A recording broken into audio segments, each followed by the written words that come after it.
I'm Michelle Bentley from Legal Suite Software, and in this webinar, we're going to discuss capturing defaults for your transfer matters. Now, these are the defaults that will appear in the Docgen database over here for each particular matter. Now, by setting up your defaults, this will save you an enormous amount of time when capturing, as certain of the screens will be completely filled in for you, and you'll be able to capture, obviously, more transfers more timeously. So let's begin. We click on our Setup drop-down menu, scroll down to Conveyancing, select Transfers, and it is the general defaults that we're going to be completing.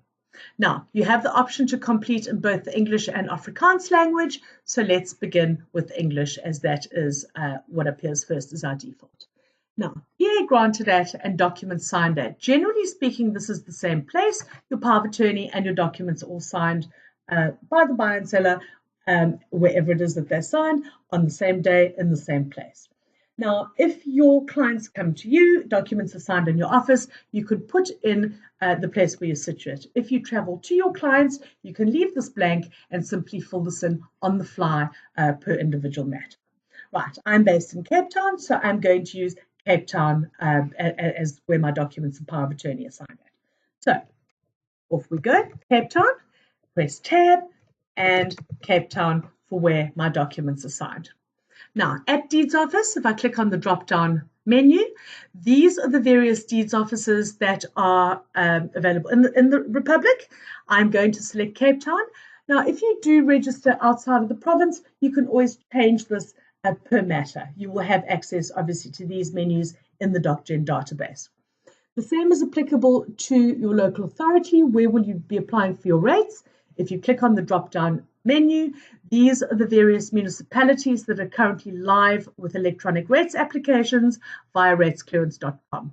So I'm going to choose the City of Cape Town. And even though I'm situated in Cape Town, the likelihood of me applying for rates in various municipalities is very high. And again, this can be changed per matter. This is put in for default purposes because this is where I do the most of my work. Commissioner of Oaths. The medium to larger firms, if you have multiple Commissioner of Oaths, if you yourself are Commissioner of Oaths, you can put the various details in. Alternatively, you can leave it blank, and whoever signs the documents on the day can simply affix their stamp in the space provided. That will set forth all of their details as a Commissioner of Oaths. Okay, so I'm going to insert my Commissioner of Oaths here. And her particular designation is that of practicing attorney. Right, and it goes.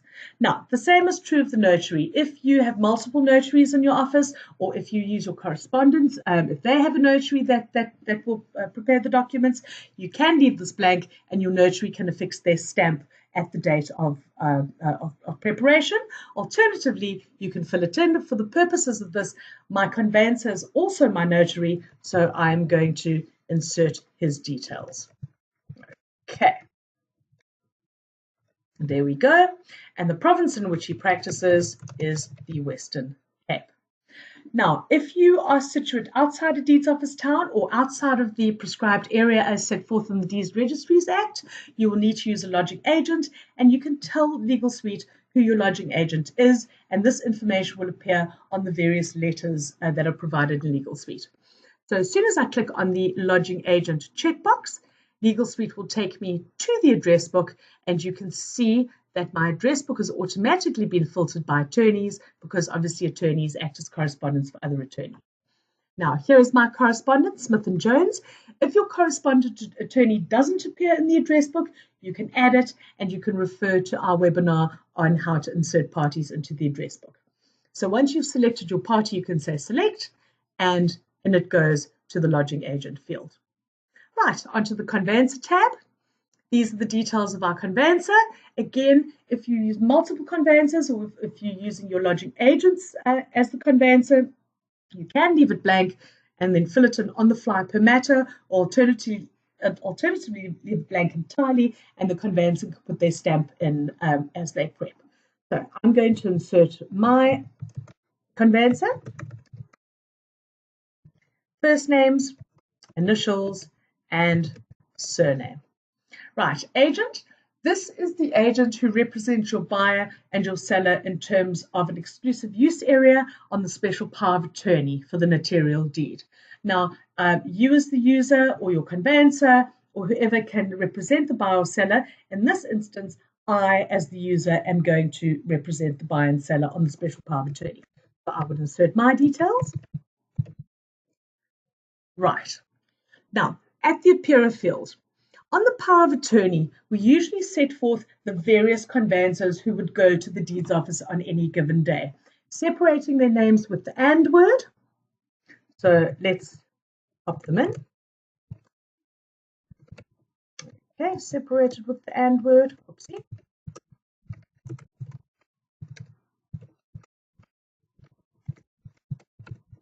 Okay. Now, for the appearer on the deed, generally speaking, we leave this blank, and whomever appears at the deeds office on the day and preps the documents will pop their stamp onto the first page of your deed. If you only have one conveyancer, you're more than welcome to set them up as the regular appearer for you. Right, onto the property tab. Extending clause. Now, each property has its own specific extending clause, so I would suggest leaving this blank. And when you capture the property in the document generator database at the property screen, you can fill this in from the lookup library, and you can have a little look at our webinar on how to capture property. At the held by, this is the same for each matter all the time. And generally it's set forth held by deed of transfer number. Now remember, no abbreviations or contractions of words are allowed in the deeds office, so please type out the full word number. We don't use the NO and the full stop, and we do the same for both conventional and sectional title. And then we just pop in T or the ST number in the Docgen database for the particular matter. As with extending clause, properties are situated in various places. I would recommend leaving this blank and filling it in per matter. Description of improvements. This is necessary for your rates applications. This effectively informs the rates department, has the property been improved, and if so, how has it been improved? And we use the usual and standard wording, which is in this case, usual dwelling with necessary, outer buildings for a conventional matter, and sectional title unit for a sectional. Now, square meters, this is the units of measure of your properties. Generally, we would use square meters. If you are a user that tends to do a lot of transfers of farms or large properties, you can use the default of hectares. And again, this can be changed on the fly if necessary. So square meters, okay. And to our final little tab, other, this is where we set up the headings of our pro forma and final accounts. So our pro forma account, we will call a pro forma account, and our final account, a final account. You can call it a pro forma statement of account or a final statement of account. Please don't call it a tax invoice. Right, so that finalizes the setup of our English defaults. You can set them up for Afrikaans, and if I click on the drop down, go to Afrikaans, you will see that I've already filled in these for the Afrikaans language. And although this and this appear in English, if you select Afrikaans as the language of your matter, the program will automatically change Cape Town to Kaapstad and so on and so forth. So once you've set your defaults, we can click on OK. You have the option to copy to other employees if you wish. Alternatively, each employee can set up their own defaults. Please remember, however, that in terms of your appearers, there are various places that you need to set up your appearers. So once we finish with that, we go back to setup, to conveyancing, and this time to appearers. And you will see that I have both Durban and Cape Town already set up. So what I'm going to do is I'm just going to click on change. What you would do is insert which appearers appear in this particular center. And for the power of attorney, I insert exactly the same as I did in the previous screen, in English and in Afrikaans, just using the separator and for English and N for the Afrikaans language. So once you've set up under appearers, you would click on OK, click on Close, and then we need to set it up per branch. So we click on the Setup drop-down menu, come to Branches. Now, most attorney firms will have one branch. If you are a firm with multiple branches, please select your particular branch. We can double-click, and here at Appearer, you will see Power of Attorney, and there you will see the various selections. So I'm going to choose Cape Town because that's where I do the most of my work. And as we've discussed, Appearer on deed, you would usually leave blank. So once you've set up your appearers under the Power of Attorney, we can click on OK, click on Close, and our defaults will now appear there for when we capture a transfer matter. So what I'm going to do in order to show you how these work, I'm going to insert a transfer matter. I'm going to use a pre-existing client, and as you can see, certain snapshot defaults have already been set up.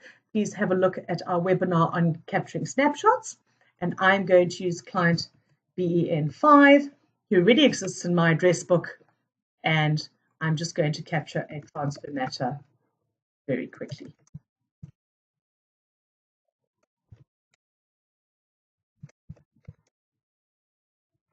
Okay. When I say OK, the program will ask you to add a buyer. I'm going to, for the purposes of this webinar, say no, nor am I going to capture an estate agent.